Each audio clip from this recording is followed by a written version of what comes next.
Yang saya hormati Bapak Ibu Dewan Guru SDS Barito Pasifik.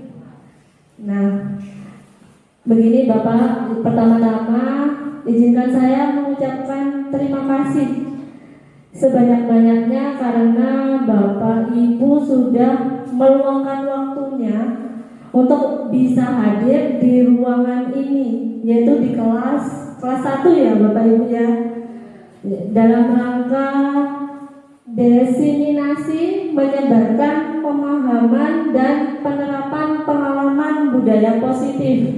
Jadi hal ini itu dalam rangka tugas saya di program pendidikan guru penggerak, yaitu tentang modul 1.4 yaitu budaya positif.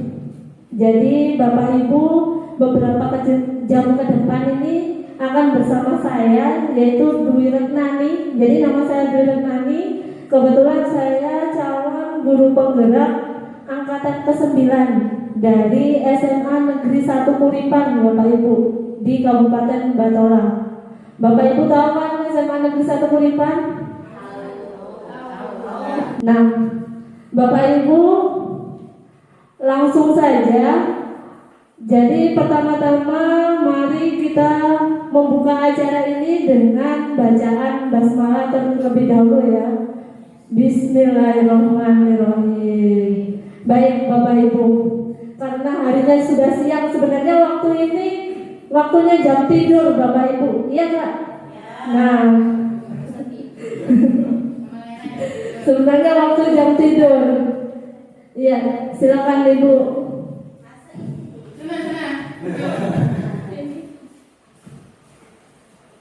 Nah, langsung saja Bapak Ibu. Nah, di sini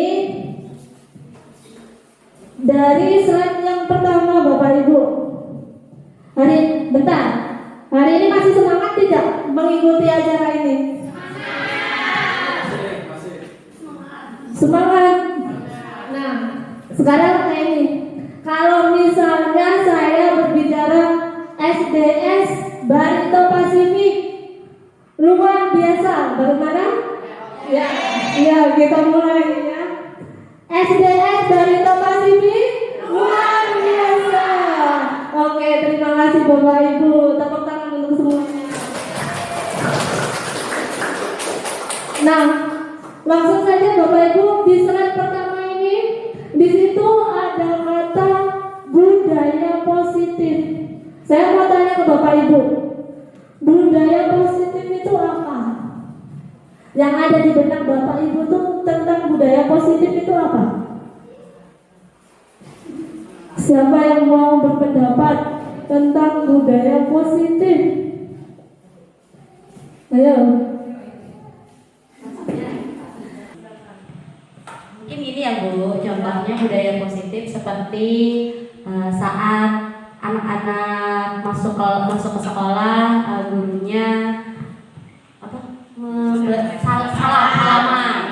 salim kepada gurunya.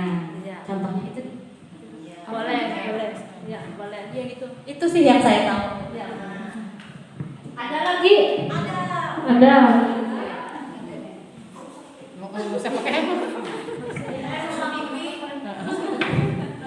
Datang tepat waktu. Ada lagi? Tadi sudah? Ada lagi yang mau berpendapat Bapak Ibu? Sudah cukup?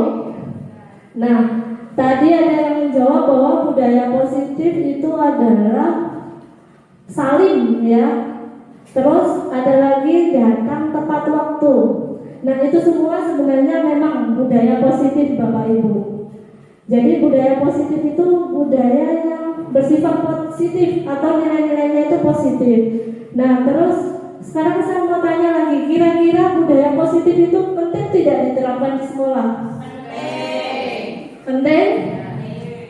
Iya, betul sekali. Jadi budaya positif itu sangat penting diterapkan di sekolah karena untuk mewujudkan motivasi dalam diri siswa atau yang disebut dengan motivasi intrinsik. Jadi kesadaran dalam diri siswa, bukan karena dia disiplin itu karena takut atau ketidaknyamanan dalam dirinya. Jadi itu karena kesadaran dalam diri anak-anak kita. Ya.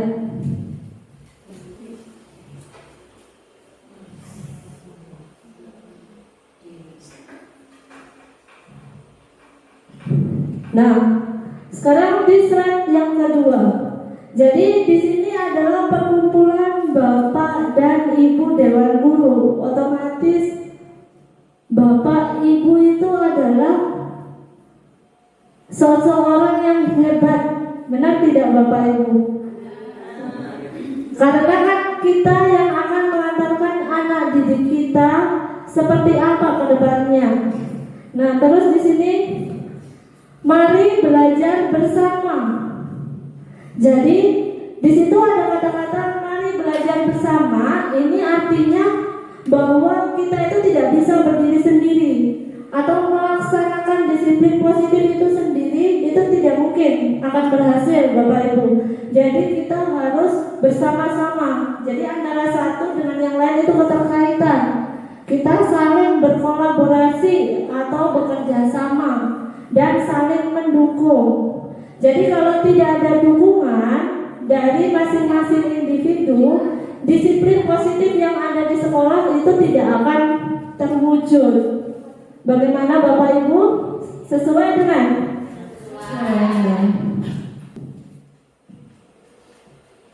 Masih semangat kalau Bapak Ibu? Kita lanjut tentang konsep utama budaya positif. Di situ kotaknya ada 8 Bapak Ibu. Jadi yang kita bahas hari ini ada 8. Yang pertama yaitu tentang perubahan paradigma belajar. Ada yang tahu apa itu perubahan paradigma belajar? Di situ ada kata-kata perubahan paradigma belajar. Bapak Ibu tahu kalau bahari, kalau yang dulu-dulu itu pembelajaran itu biasanya berpusat pada guru. Nah, sedangkan kalau di kurikulum yang baru atau di kurikulum merdeka itu adalah pembelajarannya berpusat pada siswa atau murid. Nanti kita bahas satu-satu, ini cuma intinya saja. Terus disiplin positif. Disiplin positif ini adalah suatu pendekatan yang bisa mendisiplinkan siswa yang berasal dari dirinya sendiri, bukan karena mereka takut akan hukuman Bapak Ibu. Terus lanjut yang ketiga yaitu nilai-nilai kebajikan. Nilai-nilai kebajikan ini sama dengan nilai moral atau nilai-nilai yang bersifat positif. Itu di nilai-nilai kebajikan. Terus yang keempat yaitu kebutuhan dasar manusia. Kebutuhan dasar manusia ini adalah kebutuhan yang harus terpenuhi. Bisa makan, minum, itu kan semua harus terpenuhi. Yang kelima adalah motivasi perilaku manusia. Di sini ada kata motivasi. Motivasi itu bisa berupa sikap, nilai, atau juga dorongan yang mempengaruhi anak itu nanti bisa melakukan sesuatu sesuai dengan dorongan yang dilihat dari orang lain. Terus yang keenam adalah posisi kontrol guru. Nah, di posisi kontrol ini Bapak Ibu, kita nanti bisa bercermin kalau kita sebagai seorang guru itu ada di posisi yang mana. Itu nanti ada 5 di posisi kontrol. Terus keyakinan kelas. Nah, keyakinan kelas ini adalah kesepakatan yang disepakati bersama oleh semua orang, dan di keyakinan ini ada nilai-nilai kebajikan atau nilai-nilai yang positif. Dan yang terakhir adalah segitiga restitusi. Pernah mendengar kata-kata segitiga restitusi, Bu? Belum pernah, masih baru ya. Nah, segitiga restitusi ini adalah solusi penyelesaian dari masalah yang akan kita hadapi di kelas atau di sekolah nanti. Karena di sini ada nama segitiga yang artinya sisinya ada 3, berarti ini ada 3 tahapan nantinya. Kita lanjut tentang yang pertama dulu, perubahan paradigma belajar. Sebelum kita mengetahui apa itu perubahan paradigma belajar, saya mau tanya di sini, Bapak Ibu, di antara Bapak Ibu, siapa yang masih menggunakan model pembelajaran yang berpusat pada murid, atau yang masih menggunakan model pembelajaran yang berpusat pada guru? Masih guru ya. Terus ada lagi yang berpusat pada murid, ada?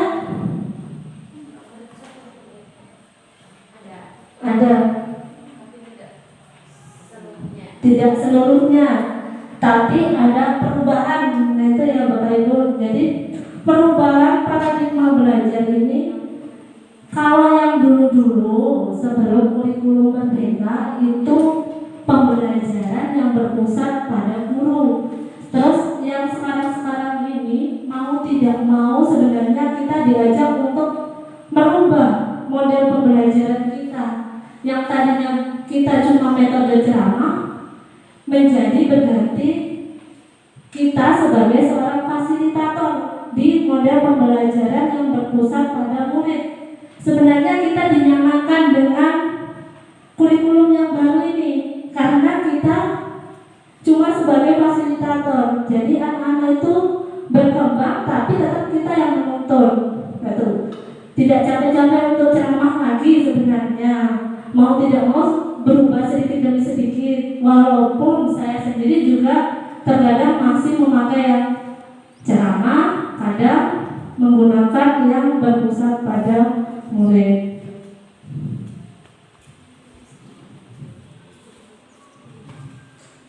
Nah, di sini pembelajaran dengan paradigma baru dirancang berdasarkan prinsip pembelajaran yang berdiferensiasi. Berdiferensiasi ini ada yang tahu apa itu berdiferensiasi? Ada yang tahu? Atau ada yang mau berpendapat berdiferensiasi?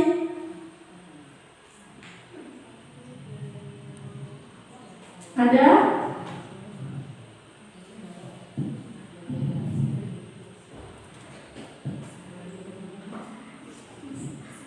Saya lanjutkan kan?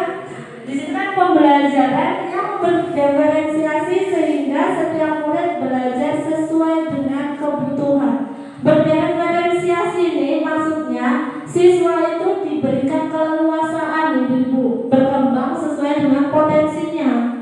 Jadi kalau misalnya kita masuk ke kelas, jadi siswa itu untuk menyelesaikan masalah, silakan kalian mau menyelesaikan masalah itu melihat di Google boleh, melihat di buku boleh. Jadi berdiferensiasi itu memberikan keleluasaan siswa. Jadi tidak tertuju kepada kita penyelesaiannya itu. Jadi mereka bisa mencari di internet atau bagaimana kayak itu.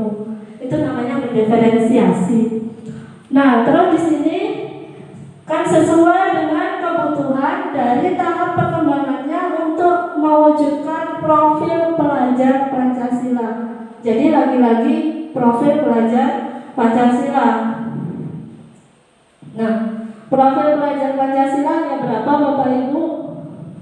Ada 6. Bisa disebutkan yang pertama itu apa? Beriman, bertakwa kepada Tuhan Yang Maha Esa dan berakhlak mulia. Yang kedua adalah mandiri. Yang ketiga bernalar kritis. Yang keempat berkebinekaan global.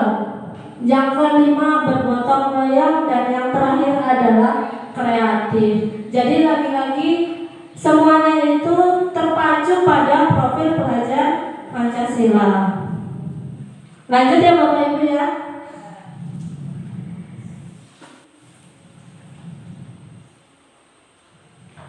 Nah, sekarang kita masuk ke disiplin positif. Saya mau tanya kepada Bapak Ibu, apa arti kata disiplin? Disiplin. Oh, anak ini disiplin, berarti anak yang seperti apa? Ada yang mau berpendapat? Tepat waktu. Terus ada lagi, disiplin tuh boleh tepat waktu. Terus ada lagi apa? Patuh. Terus mentaati peraturan boleh. Berarti banyak ya Bu arti kata disiplin itu, boleh patuh, mentaati peraturan, tadi tepat waktu. Nah, di sini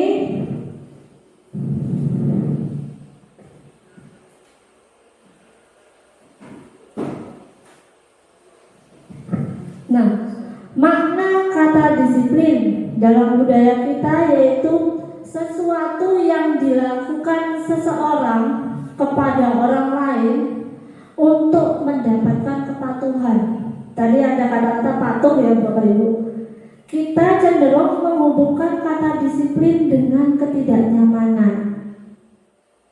Di situ ada ketidaknyamanan, berarti artinya adalah hukuman. Jadi mereka disiplin itu karena takut akan hukuman.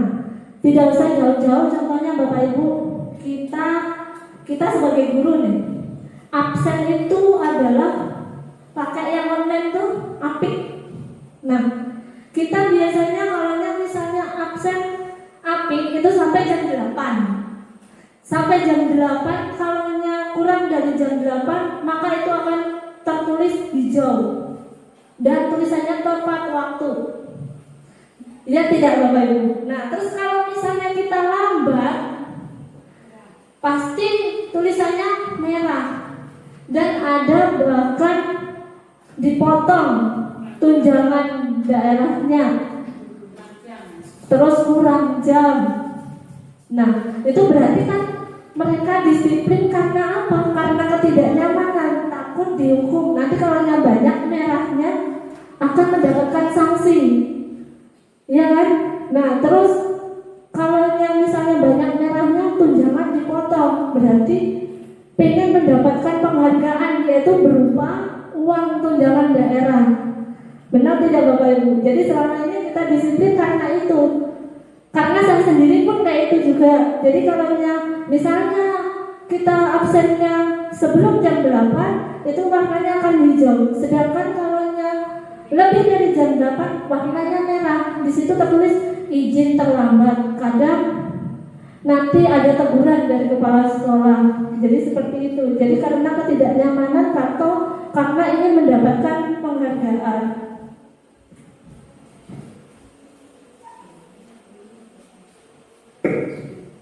Nah, ini disiplin positif.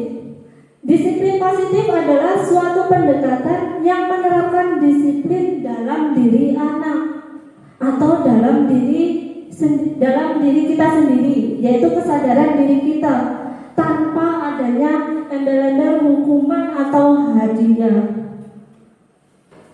Jadi kan selama ini kalau saya nih misalnya absen apik, oh ya nanti disariki kepala sekolah atau nanti tunjangannya dipotong. Jadi kalau di disiplin positif itu terdorong dari diri kita sendiri. Jadi melalui pembiasaan. Nah, di sini disiplin positif itu perlu diterapkan baik dalam lingkungan keluarga maupun lingkungan sekolah. Jadi lingkungan keluarga itu juga penting Bapak Ibu dalam menerapkan disiplin positif selain dengan lingkungan sekolah. Jadi tidak semua itu harus dibebankan kepada guru. Jadi orang tua juga harus bekerja sama untuk menerapkan disiplin positif. Nah, sebagai pendidik atau sebagai seorang guru, tujuan kita itu adalah menuntun.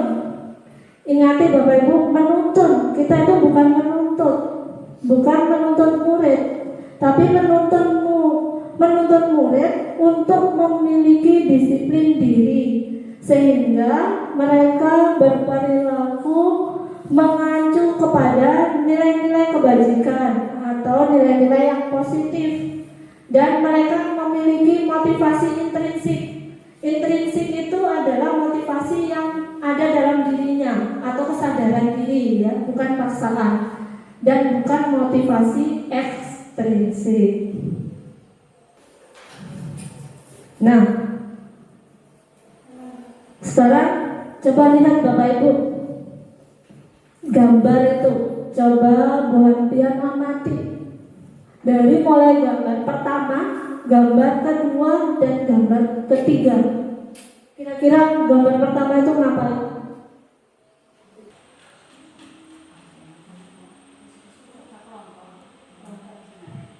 Ada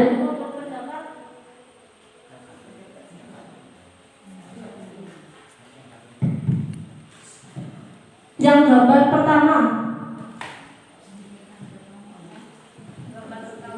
Kerja kelompok, keterampilan.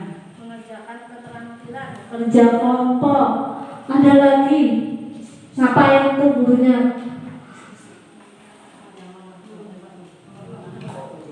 Nomor 1 masih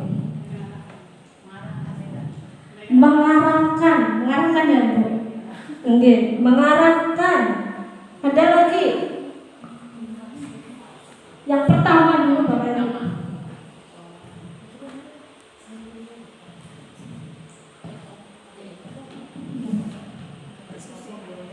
Diskusi, ya boleh. Ya.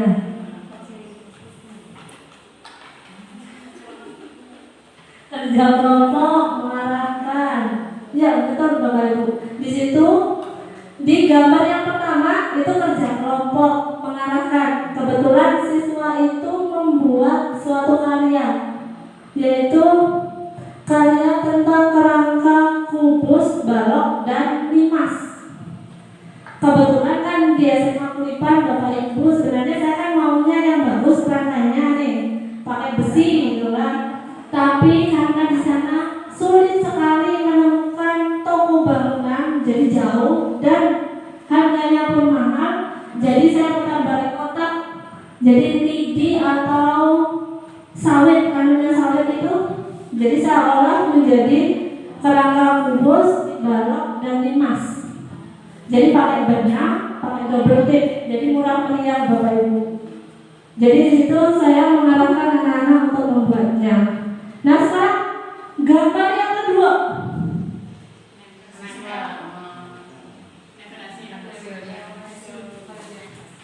Siswa menempelkan hasil kerjanya. Ya, di sini sebenarnya ada alat peraganya. Di situ namanya kotak matrik Bapak Ibu. Di sini kelas 11. Jadi anak-anak itu biasanya kurang paham kalau misalnya saya cuma mengatakan ini tambah ini berapa hasilnya, yaitu kurang paham. Jadi harus pakai kertas warna-warni. Di situ kertas lipat yang saya tempel pakai double tip. Jadi kalau yang misalnya warna merah, kita gunakan dengan warna merah, kayak itu. Terus kalau yang di bawahnya, ini matrik juga babnya. Tapi kalau yang di atas ini tentang operasinya, yang di bawah ini adalah tentang ordonya. Jadi anak-anak bermain baris berbaris di depan. Jadi menentukan ordo matrik, barisnya mana, kolomnya mana, barisnya ada berapa, kolomnya ada berapa. Nah, terus apa hubungannya dengan disiplin positif?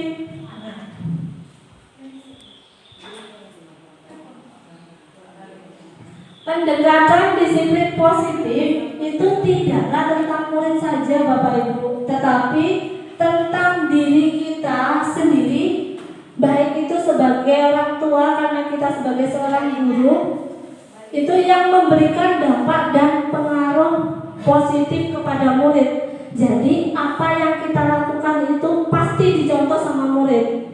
Jadi guru itu adalah menjadi tauladan bagi muridnya sendiri.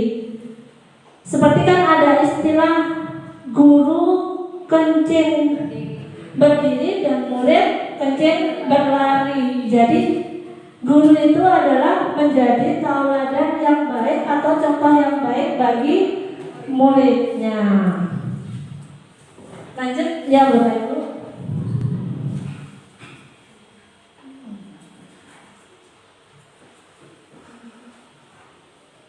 Nilai-nilai kebajikan universal. Tadi nilai-nilai kebajikan universal itu adalah nilai moral atau nilai-nilai yang bersifat positif yang merupakan tujuan mulia yang ingin dicapai setiap individu. Jadi nilai-nilai kebajikan ini sifatnya adalah positif, bukan yang negatif.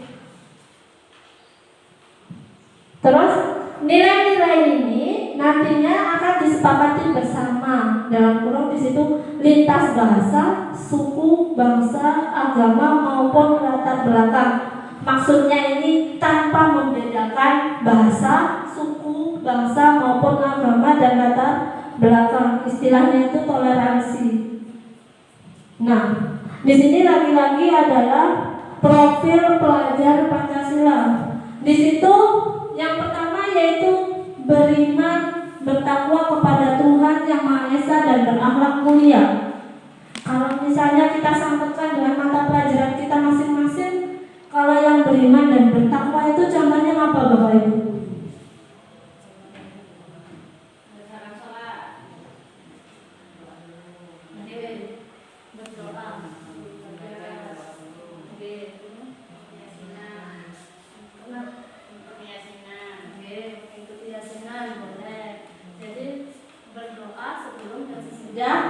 Belajar ya, terus mengikuti yasinan ya, betul Bapak Ibu.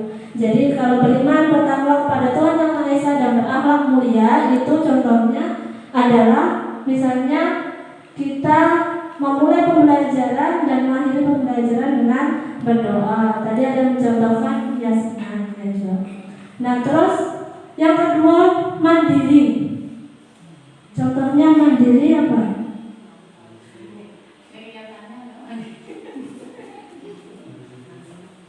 Mandiri, ada yang tahu kalau mandiri bisa kita kaitkan dengan mata pelajaran kita masing-masing Bapak Ibu. Apa mandiri?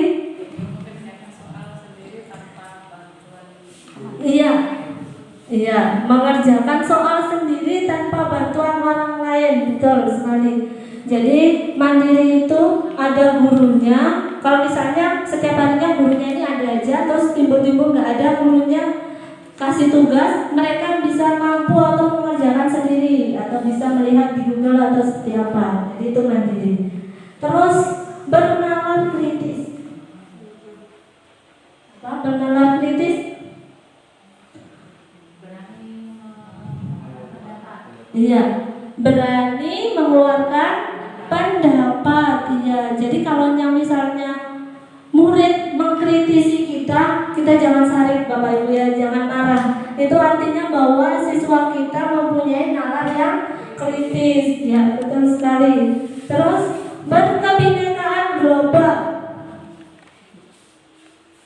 Berkebinekaan global.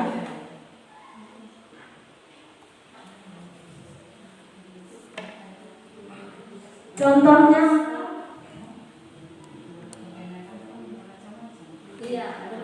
berkebinekaan itu bermacam-macam. Tidak membedakan antara siswa yang satu dengan yang lainnya, tapi cara masuk umum. Global berarti masuk umum. Iya. Tidak membedakan antara yang satu dengan yang lain. Misalnya di kelas itu ada yang beragama lain. Nah, jadi intinya adalah toleransi ya.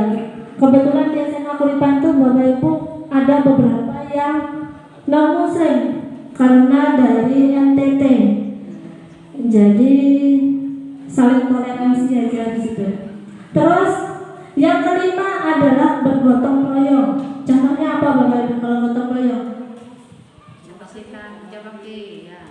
Kerja bakti. Selain kerja bakti, kalau dikaitkan dengan mata pelajaran kita, iya betul sekali. Jadi kerja kelompok, kerjasama di antara kelompoknya. Ya. Terus kreatif. Kreatif. Kenapa? Ya, menghasilkan karya boleh. Kalau yang misalnya dengan matematika, kalau dikaitkan dengan matematika seperti apa?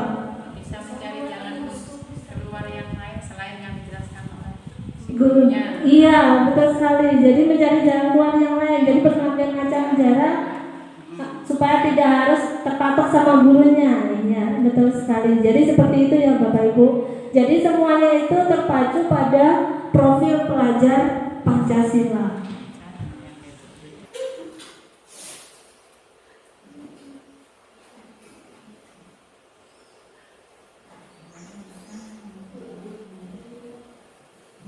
Nah, sekarang masuk ke kebutuhan dasar manusia. Kebutuhan dasar manusia ini kebutuhan yang harus terpenuhi dalam diri kita. Yang pertama, bertahan hidup. Itu gambar apa ya Bapak? Masak. Terus ada apinya itu ya. Berarti apa? Bertahan hidup itu contohnya apa? Iya, makan, minum, pakaian. Itu adalah kebutuhan dasar untuk bertahan hidup. Nah, kasih sayang dan rasa diterima. Nah, itu gambarnya apa Bapak Ibu?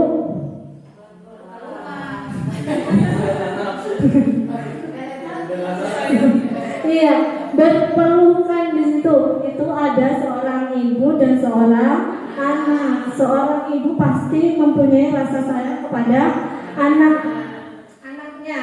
Nah, terus di situ adalah rasa diterima. Rasa diterima. Misalnya kayak ini Bapak Ibu. Kita itu satu saudara, misalnya ada 2 atau 3. Otomatis dalam satu saudara dilahirkan oleh ibu yang sama itu pasti punya perbedaan. Misalnya yang satu itu pintarnya luar biasa, terus yang nomor 2 itu biasa-biasa aja, tapi tetap dia mempunyai rasa untuk diterima di keluarganya, ingin mempunyai rasa diterima di keluarganya, biarpun berbeda dengan yang kakak. Ya tidak Bapak Ibu. Nah, sekarang lanjut ke kebutuhan yang ketiga, penguasa. Di situ ada gambar apa Bapak Ibu? Ada obeng. Obeng atau apa itu Bapak Ibu? Ada pensil, ada kunci. Nah, berarti contohnya apa? Ya ada mall di situ. Berarti kalau penguasaan itu contohnya apa? Ya, mempunyai keahlian. Atau bisa jadi misalnya di kelas itu dia itu mempunyai ambisi untuk menjadi seorang pemimpin. Pokoknya tidak boleh ada yang salah sedikit. Nah, itu termasuk ke kebutuhan penguasaan. Sekarang kebebasan. Apa contohnya kalau kebebasan? Bebas bermain? Apakah bebas bermain?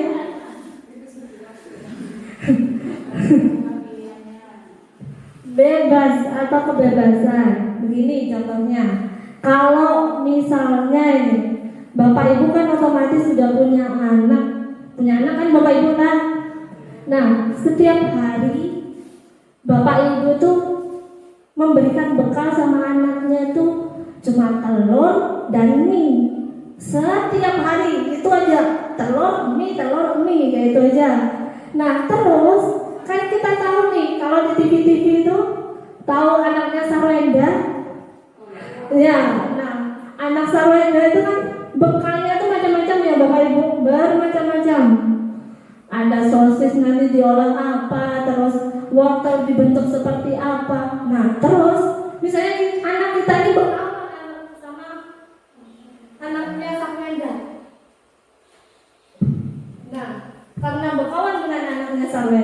Jadi dia punya keinginan untuk mencicipi masakannya anaknya sang Wenda itu. Berarti itulah keinginan anak ini mempunyai keinginan kebutuhan dasar kebebasan. Dia ingin bebas memilih makanan, tidak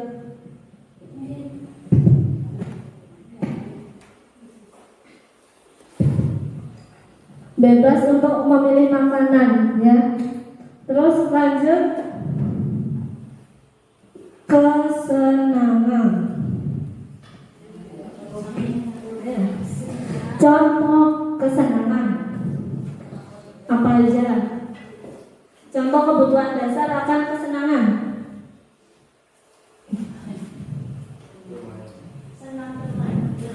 Senang bermain, bernyanyi, betul.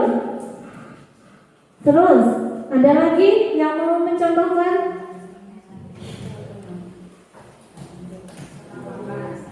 Senang makan, ya, termasuk saya juga senang makan. Makan dan tidur itu adalah kesenangan. Misalnya kayak ini, Bu. Ini saya bisi keponakan nih. Bisi keponakan nih, dia suka sekali koleksi. Ada itu kan kertas binder yang lubang-lubang itu. Dan dia setuju sekali mengoleksi itu. Jadi setiap diajak ke toko buku, ke Dea atau yang ke Gramet, yang dituju pertama adalah itu kertas itu. Jadi yang biasanya ada 20 lembar, kan di situ ada karakternya, ada warna-warni yaitu kertasnya. Nah, itulah yang dinamakan dengan kebutuhan dasar akan kesenangan. Jadi keinginan dia. Jadi kalau yang membeli itu terasa senang kayak itu. Lanjut Bapak Ibu.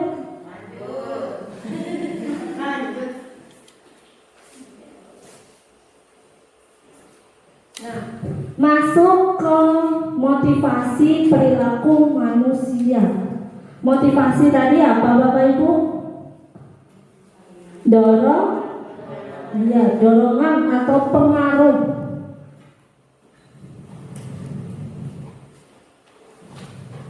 Nah, ini di sini ada 3 Bapak Ibu motivasi itu. Yang pertama yaitu menghindari ketidaknyamanan dan hukuman. Ada juga yang mendapatkan imbalan atau penghargaan dari orang lain. Terus yang ketiga ini menghargai nilai-nilai kebajikan dari diri sendiri. Di situ ada kata-kata ketidaknyamanan dan penghargaan. Nah, ternyata ketidaknyamanan itu adalah termasuk motivasi intrinsik. Misalnya anak-anak itu melakukan disiplin itu karena takut dihukum. Misalnya ada yang terlambat, kalau yang misalnya punya anak, kenapa kamu datangnya sungsung terus? Takut dihukum saya. Nah, itu masuk dengan motivasi ekstrinsik. Jadi mereka itu disiplin gara-gara takut dihukum sama gurunya, bukan karena kesadaran dalam dirinya sendiri. Terus yang kedua, mendapatkan imbalan atau penghargaan dari orang lain. Contohnya apa? Misalnya, kalau ada anak-anak, kita kan sebagai seorang guru, ada anak-anak yang selalu disiplin, pasti kita memujinya. Penghargaan itu tidak mesti berupa barang, berupa pujian itu bisa. Nah, itu masuk ke motivasi ekstrinsik, berarti tidak muncul dalam diri sendiri. Nah, yang ketiga ini adalah menghargai nilai-nilai kebajikan diri sendiri. Inilah yang disebut dengan motivasi intrinsik. Jadi mereka melakukan kedisiplinan itu termotivasi karena dirinya sendiri atau kesadaran dirinya sendiri, bukan karena dorongan orang lain, karena takut hukuman, karena ingin dipuji. Jadi sadar akan dirinya sendiri.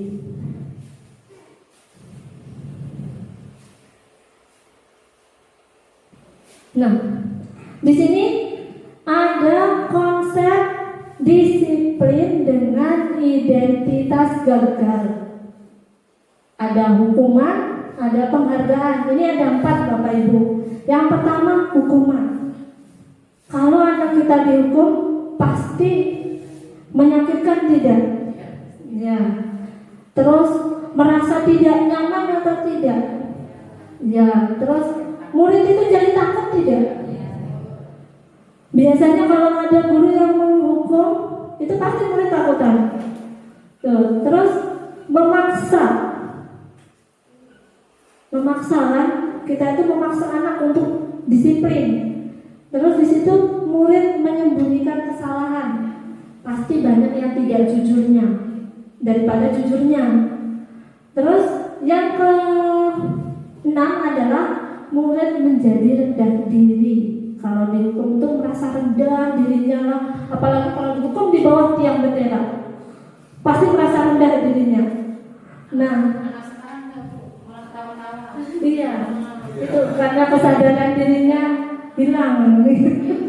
Jadi iya, motivasi dalam dirinya itu sudah mulai tergerus, krisis moral ya Bapak Ibu. Ya, betul sekali. Penghargaan. Di situ ada penghargaan. Ternyata penghargaan itu juga identitas gagal Bapak Ibu. Nah, di situ ada tidak efektif, terus merusak hubungan atau iri. Jadi kalau misalnya ada salah satu temannya yang dipuji gurunya, bagusnya, bagus, itu bisa menimbulkan efek iri bagi kawannya yang lain. Jadi kawannya itu merasa iri gitu. Nah, terus mematikan kreativitas. Jadi kalau anak itu sudah, kan anak yang satunya itu selalu dicap bagus. Jadi anak yang lain tidak, nanti juga tetap aja yang itu aja. Nah, itu jadi mematikan kreativitas. Terus menghukum dengan sistem ranking. Kira di kurikulum mereka ada tidak ranking? Tidak ada. Kalau yang dulu ya masih ada. Jadi ternyata perankingan itu adalah menghukum dengan sistem ranking. Jadi sekarang itu di kurikulum mereka tidak ada ranking. Terus merampas hak menghargai dirinya. Di situ adalah merampas hak menghargai dirinya. Jadi kalau dia sama tadi, kalau yang ada anak yang satu selalu dibilang bagus, terus anak yang lain itu sudah pasti kan merasa tidak terhargai dirinya. Jadi dirampas haknya itu ya.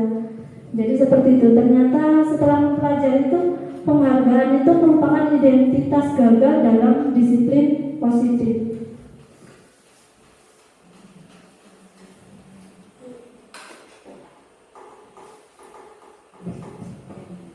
Ada konsekuensi Bapak Ibu. Pernah mendengar kata konsekuensi? Di situ ada konsekuensi itu jangka pendek Bapak Ibu, cuma sementara, bukan jangka panjang. Terus perlu diadakan monitoring atau pengawasan yang berkelanjutan. Terus adanya stimulus dan respon. Terus murid menghormati peraturan. Terus yang selanjutnya adalah kehilangan waktu untuk merenungi kesalahan karena konsekuensi ini sifatnya jangka pendek. Nah, yang terakhir ini adalah restitusi. Di restitusi ini murid bertanggung jawab untuk perilakunya. Jadi murid itu lebih bertanggung jawab. Jadi kesadaran atas dirinya sendiri. Terus fokus ke pemecahan masalah yang jangka panjang. Terus murid menghormati dirinya dan orang lain. Terus ada teori kontrol di situ. Jadi mengontrol dirinya. Dan yang terakhir murid bersemangat memperbaiki kesalahan. Nah, semangat boleh Bu? Nah, kalau begitu ini sepertinya mengantuk sudah. Ulun minta tolong berdiri semua.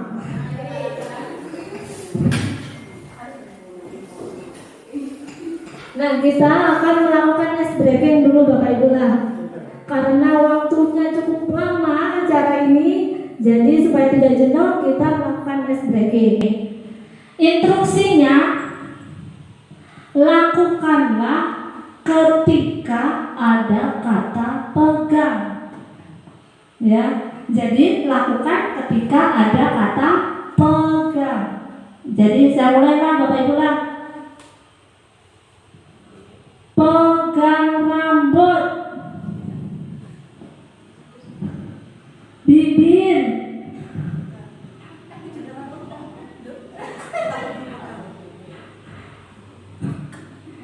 tadi instruksinya adalah lakukan ketika ada kata pegang.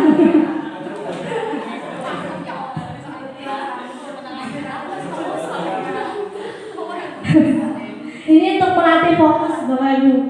Jadi pegang telinga, pegang mulut, pegang bahu kawan di samping, mulut,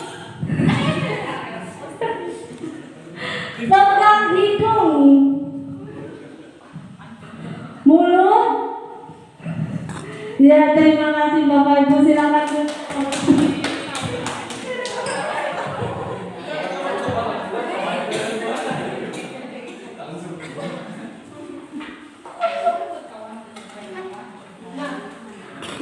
Bagaimana Bapak Ibu?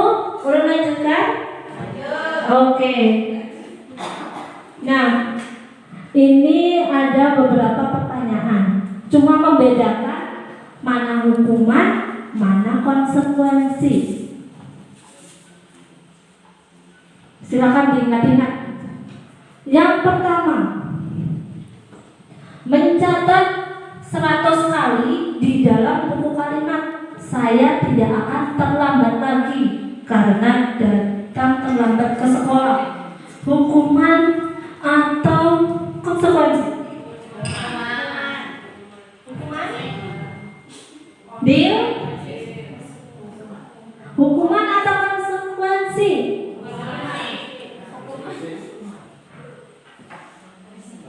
Yang hukuman siapa saja Bapak Ibu?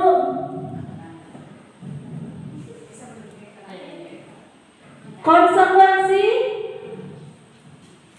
Nah, habis ini kita lihat ya Bapak Ibu jawabannya. Kita lanjut dulu. Lari mengelilingi lapangan basket 2 kali karena terlambat hadir sekolah. Konsekuensi? Hukuman. Ya. Kita lihat dari sini. Murid diminta untuk push up 15 kali. Hukuman. Menggantikan kertas tugas teman yang telah dicoret-coret. Konsekuensi ya. Terus membersihkan tumpahan air di meja tulis karena tersenggol pada saat belajar. Konsekuensi. Murid disuruh untuk tidak mengenakan sepatu seharian di sekolah karena tidak mengenakan sepatu bintang. Hukuman atau konsekuensi? Hukuman atau konsekuensi? Hukuman? Hukuman. Terus yang terakhir, lari mengelilingi lapangan basket 2 kali karena terlambat 10 menit untuk pelajaran PJOK. Ada yang menjawab konsekuensi ya. Kita lihat jawabnya Bapak Ibu.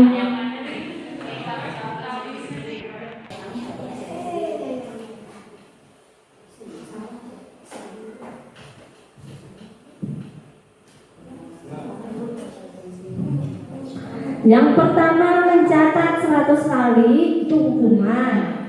Mengelilingi lapangan bola basket 2 kali hukuman. Diminta push up 15 kali hukuman. Mengganti kertas itu konsekuensi. Terus yang membersihkan tumpahan air itu konsekuensi. Terus murid disuruh untuk tidak mengenakan sepatu, itu hukuman. Terus yang terakhir, lari mengelilingi itu masuk ke konsekuensi. Dari sini paham nggak Bapak Ibu? Mana hukuman dan mana konsekuensi? Paham.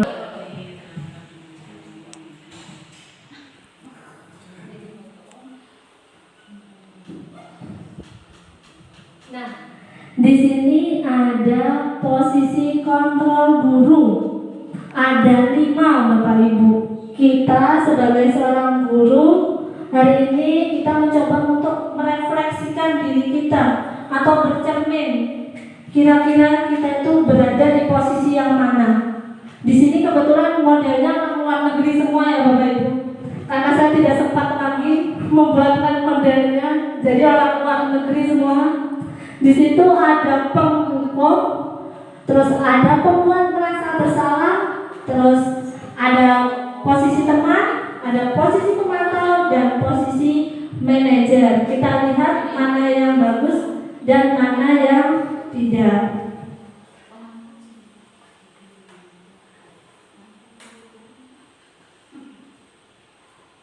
Nah, ini ada contoh penerapan sebuah kasus.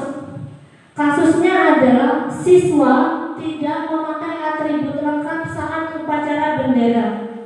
Ini sering tidak Bapak Ibu di sekolah? Sering. Sering. Nah, kita lihat kita berada di posisi yang mana? Satu-satunya. Hormat pada bendera selama 1 jam. Kira-kira itu posisi apa? Penghukum kah? Merasa bersalah kah? Atau kita memposisikan diri kita sebagai seorang teman atau sebagai seorang manajer? Penghukum. Betul sekali Bapak Ibu. Jadi posisinya adalah sebagai seorang penghukum. Terus kita lanjut yang kedua. Berapa kali ibu harus memberitahu kamu? Kamu selalu saja mengecewakan ibu. Kira-kira apa? Pembuat merasa bersalah. Kenapa jadi pembuat merasa bersalah?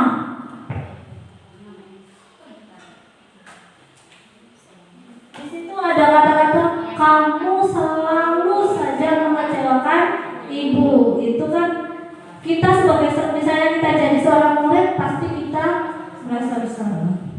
Nah, lanjut.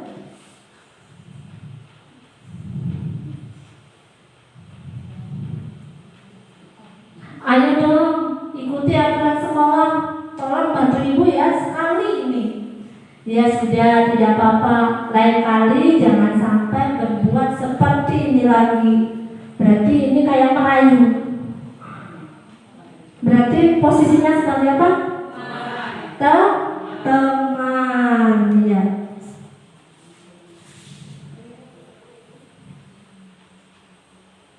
Terus yang ini. Kamu sudah melanggar peraturan sekolah.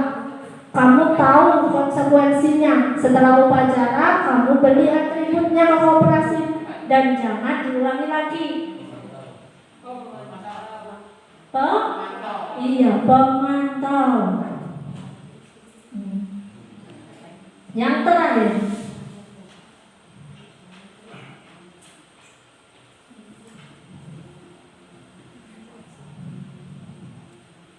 Apakah kamu tahu kesalahanmu? Kira-kira bagaimana kamu memperbaiki kesalahanmu? Ini posisi sebagai manajer. Nah, dari kelima posisi itu Bapak Ibu, kira-kira kita itu di posisi yang mana? Sebelumnya kita berada di posisi yang mana? Dari 5 posisi kontrol, posisi yang kedua, apa itu? Pembuat merasa bersalah. Terus ada lagi sebagai apa? Penghukum kan? Ada yang sebagai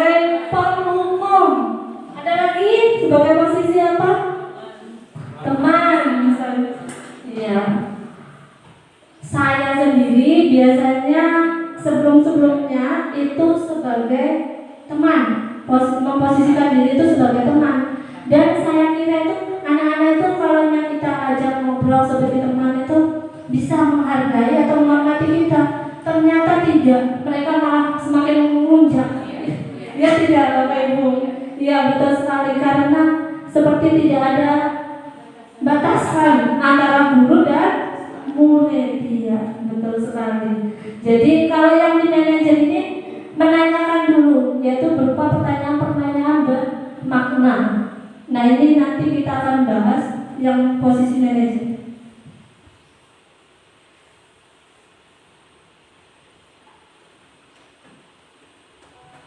Nah, sekarang kita belajar menentukan.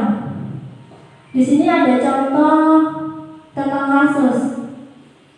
Saya kecewa sekali dengan kamu. Ini masuk di posisi mana, Bapak Ibu? Pembuat merasa bersalah. Oke, simpan dulu ya jawabannya ya. Kita lanjut ke yang kedua.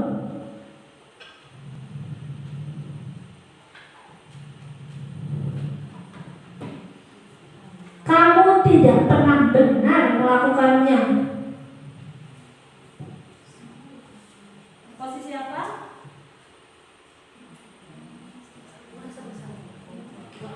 Kamu tidak pernah benar melakukannya. Merasa bersalah? Adakah jawaban yang lain? Penghukum? Ya? Simpan ya jawabannya ya. Kita lihat.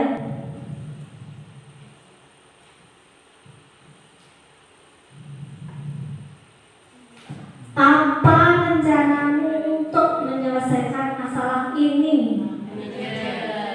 Manajer. Wah, paham berarti Ibu sudah tentang manajer ya.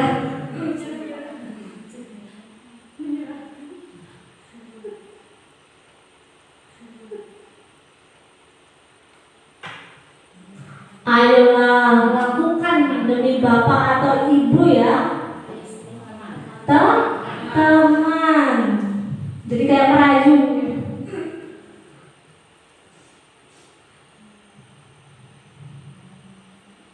Terus, kamu tidak pernah mendapat nilai jika tidak mengerjakan tugas. Posisi apa Bapak Ibu? Pemantau kah? Adakah jawaban yang lain? Ini berupa ancaman tidak? Berupa ancaman atau tidak? Kamu tidak pernah mendapat nilai jika tidak mengerjakan tugas. Ancaman apa? Kita lihat jawabannya.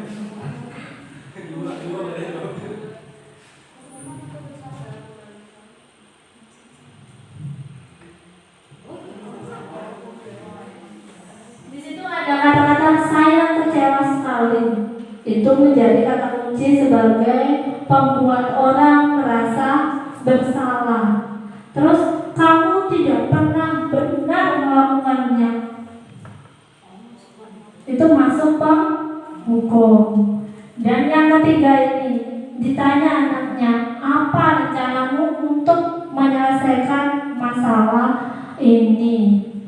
Itu sebagai manajer. Terus yang keempat, ayo lakukan demi bapak atau ibu ya. Itu masuk ke teman. Atau bisa juga gini, ayo lakukan demi ibu, nanti kepala sekolah sarik kepada ibu. Nah itu juga masuk ke teman. Terus di situ kamu tidak pernah mendapat nilai jika tidak mengerjakan tugas. Jadi itu berupa ancaman. Jadi masuk ke penghukum. Nah, ini masuk ke keyakinan kelas. Nah, sebelum ke sini Bapak tanya terlebih dahulu, bagaimana kondisi ibu, kondisi kelas ibu? Bagaimana kondisinya di kelas Bapak Ibu?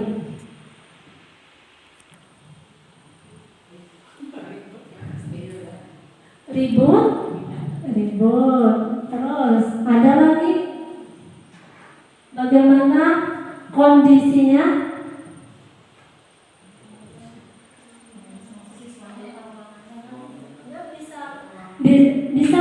Bisa ruangan, bisa pokoknya di kelas itu seperti apa? Apakah ribut? Apakah ada anak yang bagaimana kondisinya Bapak Ibu? Di situ tadi ada ribut, terus ada apa lagi di kelas? Nangis?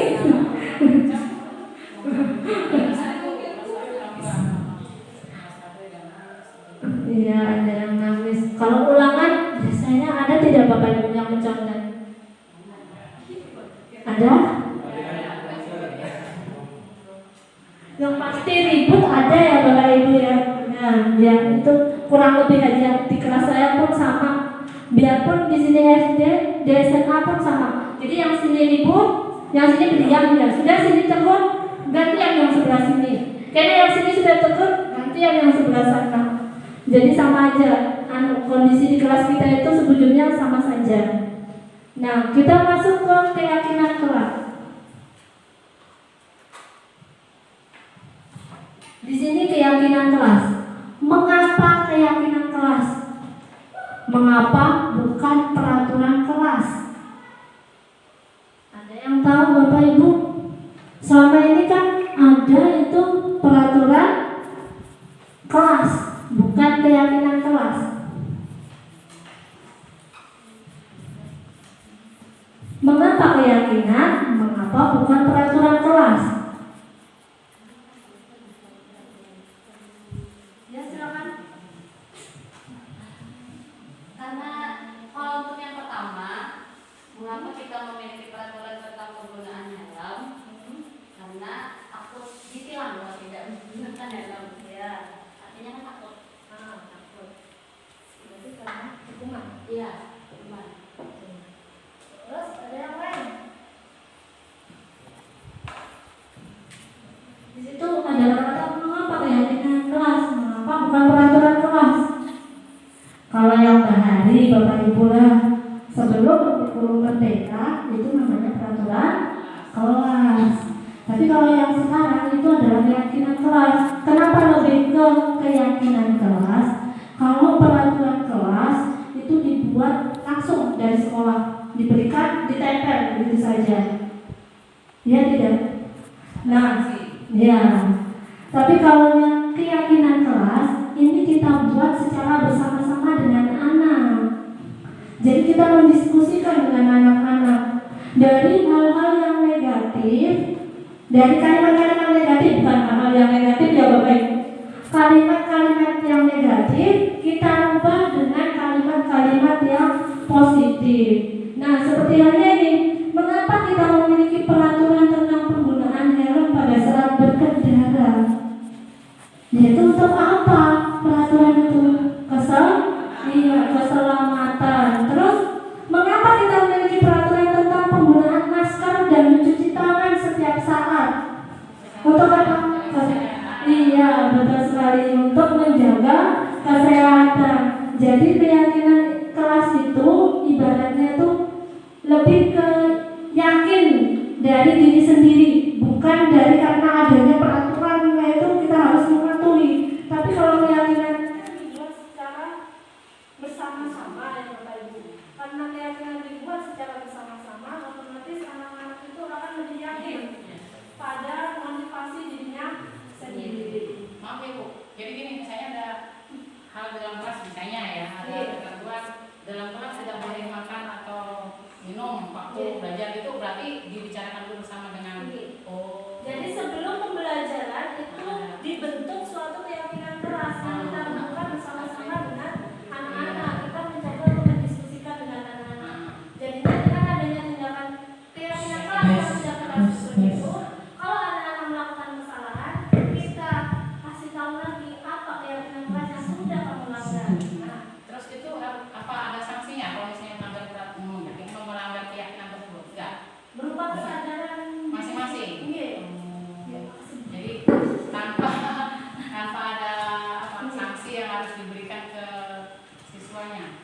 Tidak. Ini lanjut.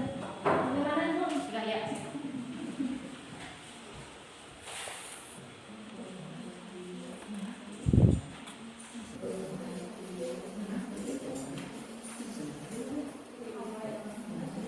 Nah, ini kebetulan saya sudah membantu Bapak Ibu di sana. Kebetulan mencoba untuk berubah sedikit lah istilahnya lah. Masalahnya di Kuripan itu kan pelosok Bapak Ibu, jadi dirubah sedikit demi sedikit. Jadi ini saya mencoba untuk membuat keyakinan kelas dengan anak-anak, yaitu dirembukan. Di situ saya mencoba pertama itu merumuskan dari peraturan kelas. Jadi peraturan kelas yang sudah ada, itu peraturan kelas yang sudah ada yang bertempel di dinding kelas masing-masing itu kita akan coba cari beberapa. Misalnya kayak ini, siswa dilarang datang terlambat ke sekolah, itu di peraturan kelas. Nah, kalau di keyakinan kelas itu lebih disingkat, sekira anak-anak itu bisa ingat. Jadi bahasanya itu lebih singkat. Kalau kan siswa dilarang datang terlambat ke sekolah, itu masih berbentuk kalimat negatif. Jadi dirubah ke kalimat positif, yaitu misalnya apa Bapak Ibu kalau lebih singkatnya lagi? Datang, iya datang tepat waktu. Jadi keyakinan kelasnya langsung datang tepat waktu. Jadi seperti itu contohnya. Jadi pertama kita merumuskan dari peraturan kelas itu yang kita lihat dulu, diambil beberapa, tidak usah banyak-banyak Bapak Ibu. Nah terus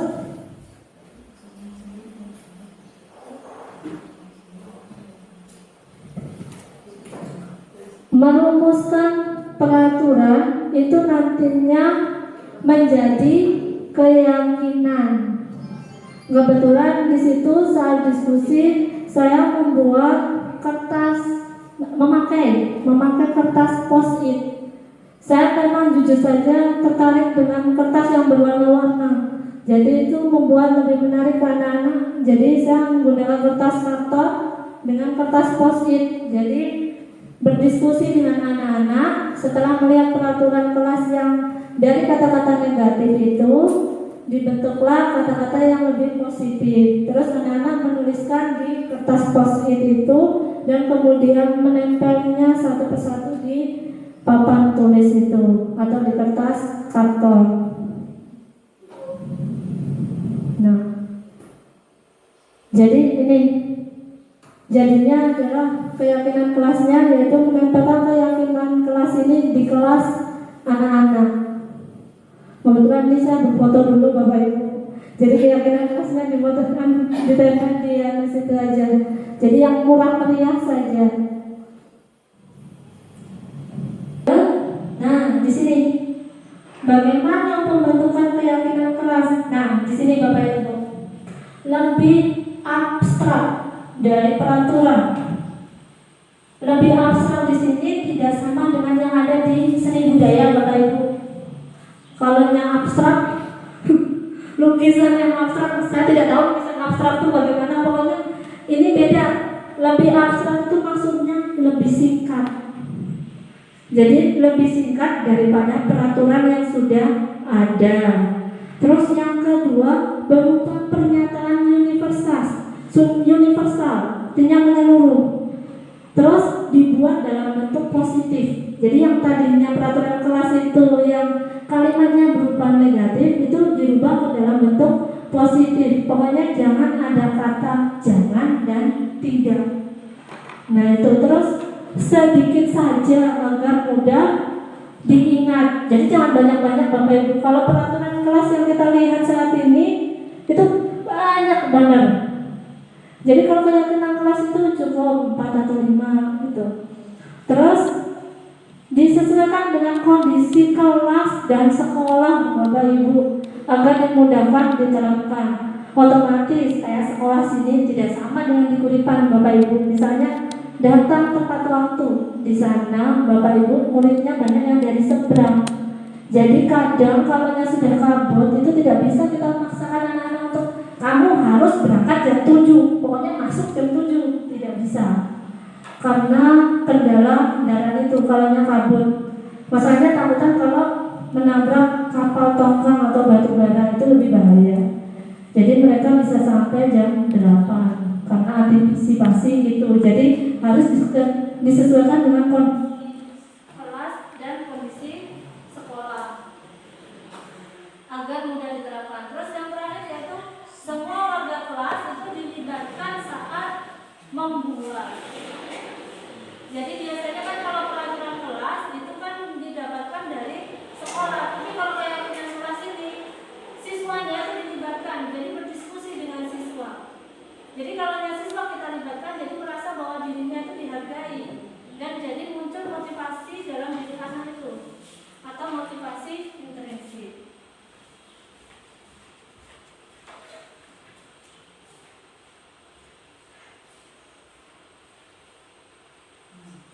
Nah, ini yang terakhir Bapak Ibu.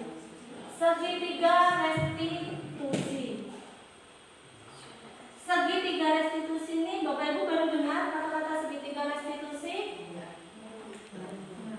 Di situ ada kata-kata segitiga. Berarti kalau ada segitiga, sisinya ada berapa Bapak Ibu?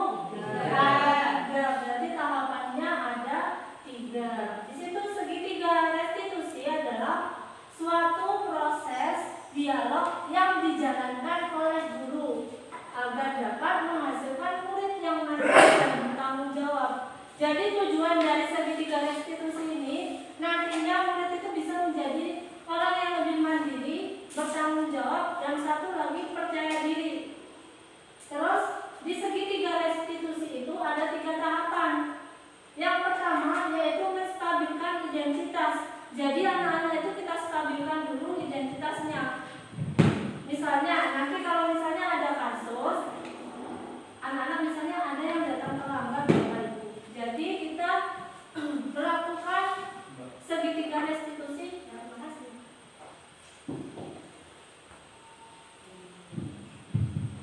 Melakukan segitiga restitusi. Segitiga restitusi ini berisi tentang pertanyaan-pertanyaan yang bermakna, yang nantinya akan menjadi solusi untuk anak didik kita terhadap permasalahan yang sudah dia lakukan. Nah, di sini kan permasalahan tahapannya itu ada 3. Yang pertama adalah menstabilkan identitas. Nah, di menstabilkan identitas ini Bapak Ibu contohnya kayak ini. Setelah kita lakukan pertanyaan kepada si anak, mengapa misalnya terlambat datang ke sekolah itu adalah suatu kesalahan atau bukan? Setelah ditanya seperti itu, terus anak-anak jawab, iya Bu, gitu. Terus kita jawab lagi, nah tidak apa-apa nak, membuat kesalahan itu adalah manusiawi karena ibu juga pernah melakukan kesalahan. Dan ibu di sini memposisikan diri ibu itu bukan untuk mencari orang yang salah, tapi kita sama-sama mencari solusi. Nah itu masuk ke tahapan menstabilkan identitas. Nah terus kalau tahapan yang kedua itu adalah validasi tindakan yang salah.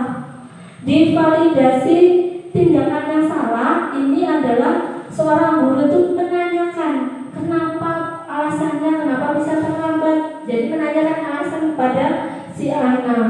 Terus yang ketiga adalah menanyakan keyakinan. Nah, keyakinan yang sudah kita buat otomatis kan sudah dibaca oleh anak-anak. Dan setelah anak-anak itu melanggar suatu keyakinan itu, kita tanya keyakinan mana yang sudah Anda lakukan. Jadi seperti itu tahapannya. Nah, kita lanjut. Ini contoh Bapak Ibu penerapan segitiga restitusi. Kebetulan kemarin kan sebelum tugas yang ini itu ada tugas tentang demonstrasi kontekstual, yaitu tentang segitiga restitusi. Jadi saya membuat segitiga restitusi, kebetulan modelnya saya sendiri dan murid saya.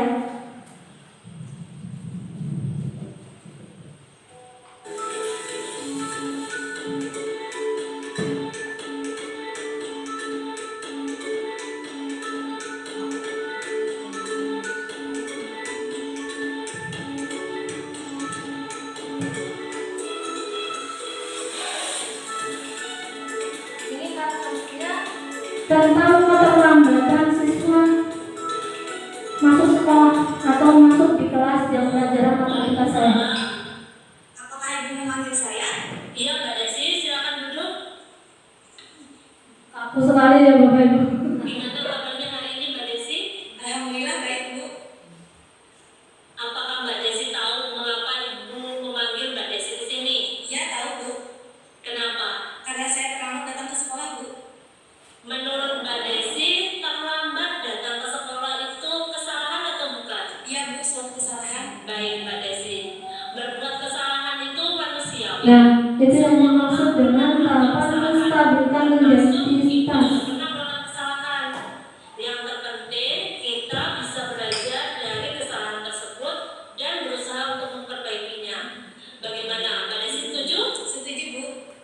Di sini Ibu tidak mencari siapa yang salah, namun kita akan mencari solusi atas kesalahan Mbak Desi. Iya, Bu.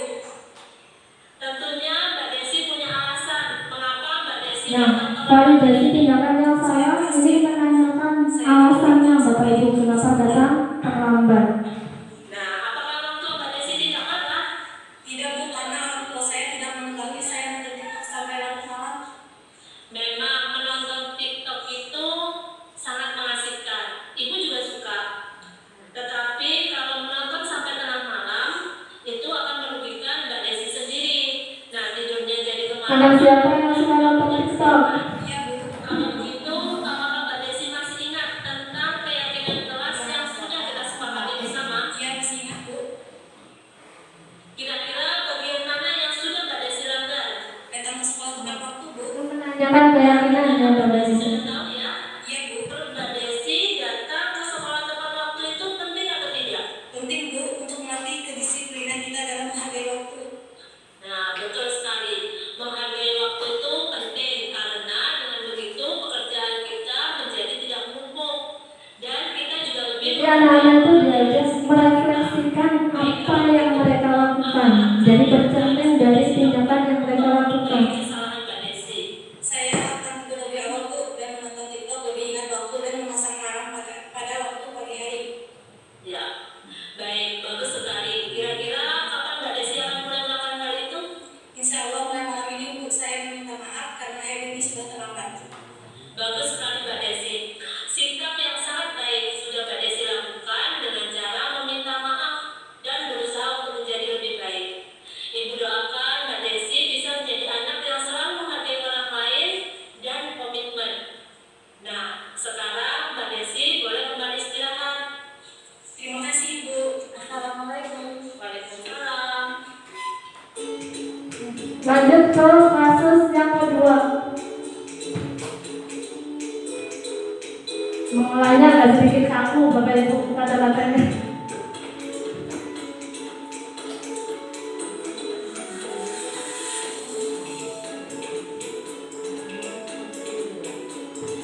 Ini adalah kasus tentang mencontek saat ulangan.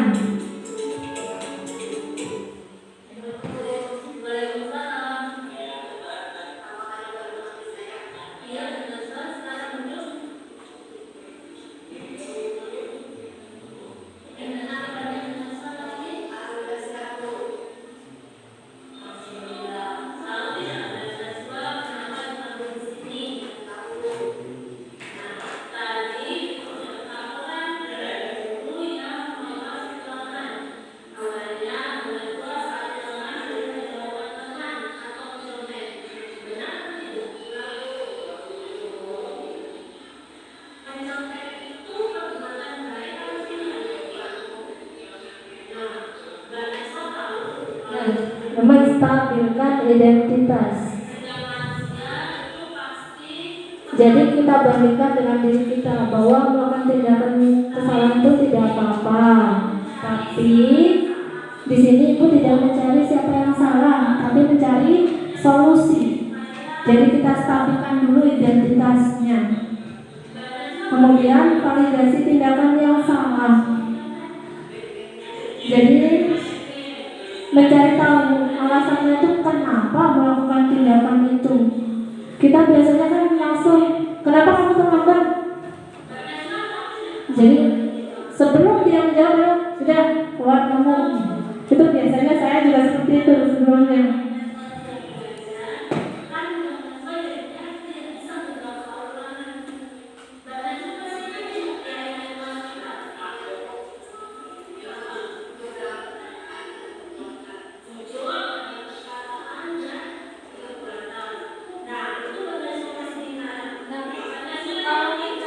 Pak Ibu, misalnya kalau di peraturan kelasnya dilarang mencontek, jadi keyakinan kelasnya adalah jujur, jadi kejujuran.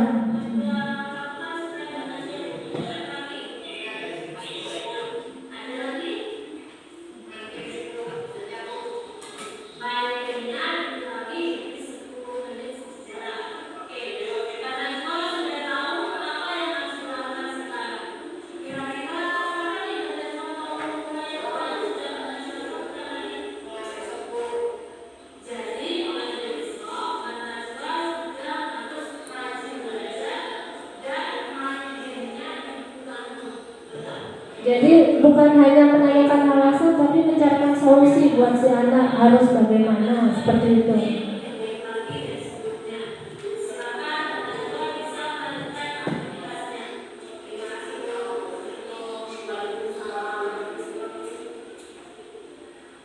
Assalamualaikum warahmatullahi wabarakatuh. Perkenalkan, nama saya Desi. Saya dari kelas 12 Terima kasih guru saya senang sekali dan untuk menemukan solusi atas kesalahan yang telah saya lakukan. Saya tidak akan melakukan hal lagi supaya kita Ini beberapa tanggapan dari anak yang tadi melakukan kesalahan. Perkenalkan, nama saya Najwa Natasha. Saya dari kelas 12 IPA. Terima kasih Ibu, saya senang sekali ada diskusi dengan Ibu untuk menemukan solusi atas kesalahan yang telah saya lakukan. Saya tidak akan mencontek lagi dan belajar lebih giat lagi. Wassalamualaikum warahmatullahi wabarakatuh.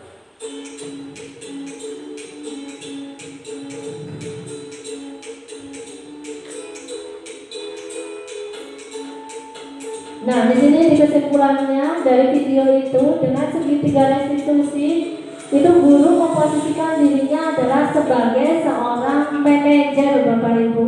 Jadi diharapkan dengan segitiga restitusi ini nantinya siswa itu mempunyai kepercayaan diri, terus mandiri dan lebih bertanggung jawab. Jadi kesadaran akan dirinya sendiri, bukan karena takut dihukum atau ingin dipuji oleh gurunya.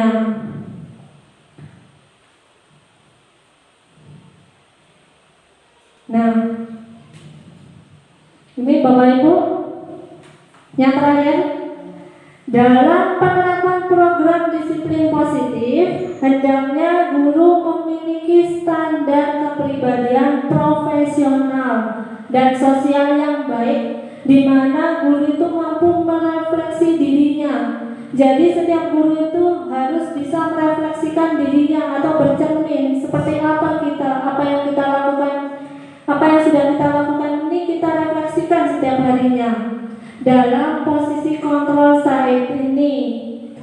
Terus bagaimana perjalanan dirinya sebagai amo. Jadi guru itu sebagai amo, sebagai manajer yang menuntut murid, bukan menuntut, tapi menuntun murid-muridnya menjadi insan yang mandiri, merdeka, dan bertanggung jawab, yaitu sesuai dengan standar nasional pendidikan. Jadi ini Bapak Ibu yaitu tentang budaya positif atau diseminasi budaya positif yang sudah saya paparkan. Mudah-mudahan apa yang sudah saya paparkan hari ini bisa bermanfaat atau bisa dilakukan ke depannya oleh Bapak Ibu, atau merefleksikan diri kita posisinya itu seperti apa ke depannya. Jadi sama-sama kita berubah atau menerapkan budaya positif itu di kelas kita, terutama yang kecil dulu, terus lanjut ke sekolah. Dan semua warga sekolah itu terlibat, bukan hanya guru saja, tapi muridnya juga, kepala sekolah, bagian data administrasi, dan terutama orang tua wali murid. Jadi harus memposisikan dirinya seperti apa. Baik Bapak Ibu, terima kasih. Saya akhiri pemaparan kali ini. Wassalamualaikum warahmatullahi wabarakatuh. Terima kasih Bapak Ibu. Tepuk tangan bagi kita semua.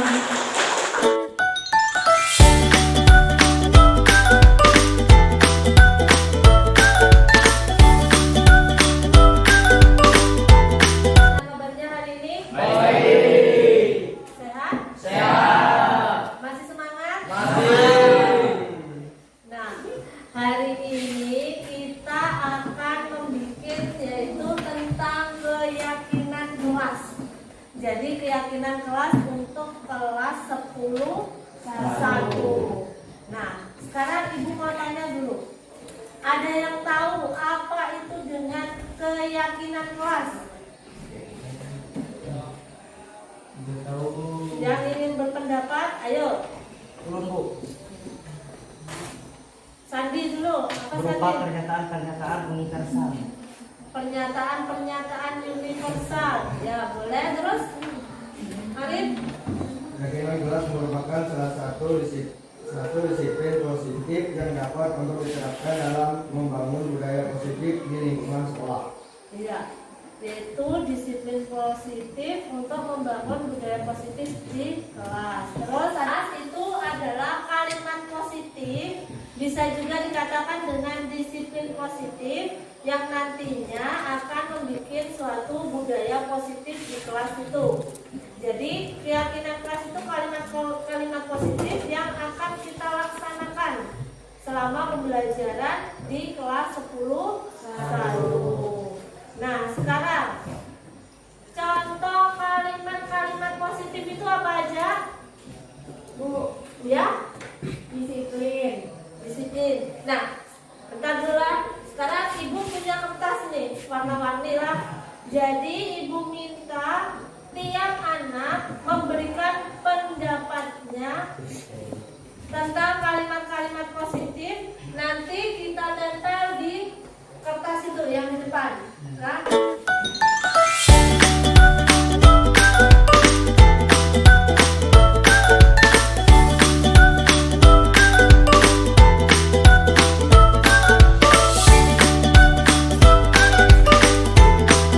Silakan tulis kalian kalimat-kalimat positif yang ingin kalian sepakati. Jadi yang nantinya bisa menjadi keyakinan kelas. Misalnya apa tadi? Disiplin boleh, masuk kelas tepat waktu boleh.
Kalimat-kalimat positif yang menurut pendapat kalian. Di sini kan rata-rata bertanggung jawab, disiplin, terus saling menghormati, saling menyayangi, dan juga sopan, santun, dan ramah. Terus bagaimana keyakinan kelas ini? Setuju? Setuju. Siap.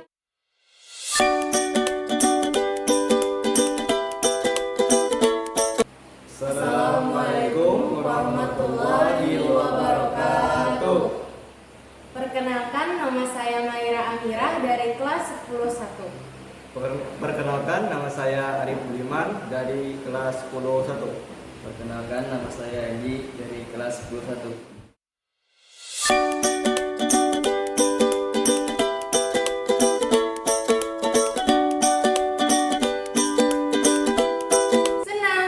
Senang sekali. Sangat senang sekali.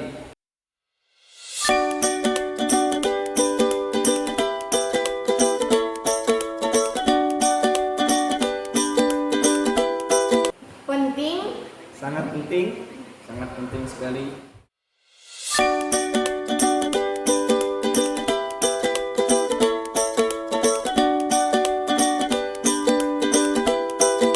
Melatih diri untuk bertanggung jawab.